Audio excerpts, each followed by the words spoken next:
March 25 దేవుని వాగ్దానం. ఏ అపాయమును రాకుండా యెహోవా నిన్ను కాపాడును. కీర్తనలు 121:7.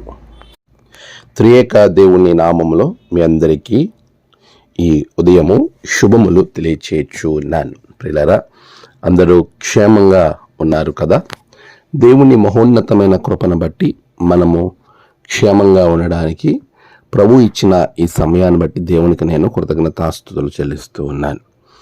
ప్రభు సన్నిధిలో మనమందరం కూడా ఆశీర్వదింపబడడానికి, దేవునిలో మనము ముందుకు వెళ్ళటానికి ప్రభు మనకు అనుగ్రహించిన ఈ ఉన్నతమైన సమయాన్ని బట్టి దేవునిలో నేనెంతో సంతోషిస్తూ ఉన్నాను. ప్రియులారా, ప్రభు వాగ్దానము మనలను ఎప్పుడు కూడా బలపరుస్తుంది. ఈరోజు వాగ్దానాన్ని గమనించినట్లయితే, ఏ అపాయము నీకు రాకుండా ఆయన కాపాడుతాడు. అపాయములు వచ్చినప్పుడు ఆ అపాయముల్లో దేవుడు నిన్ను తప్పిస్తాడు. అపాయము నీ వద్దకు రాకుండా కాపాడుతాడు.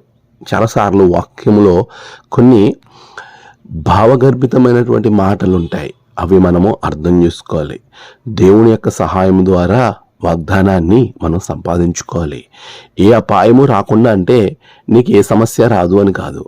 అపాయము అనేది అపవాదం నుండి వచ్చేది. అపాయము అనేది నీవు చేసేటువంటి దేవునికి వ్యతిరేక క్రియల ద్వారా వచ్చేది.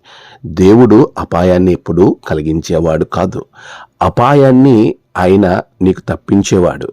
ఎప్పుడైతే నువ్వు ఆయన తట్టుని కనులెత్తుతావో, ఆయన వైపు చూడటం నీవు నేర్చుకుంటావో, ఎలాంటి అపాయమైనా నిన్ను చేరదు, నిన్ను ఏమీ చేయదు. అందుకే కీర్తనకారుడు అనేక సందర్భాల్లో గాఢాంధకారపు లోయలో నేను సంచరించిన ఏ అపాయమునకు నేను భయపడను అంటే, అపాయం ఉంటుంది, గాఢాంధకారం ఉంటుంది, సమస్య ఉంటుంది, కష్టం ఉంటుంది, బాధ ఉంటుంది.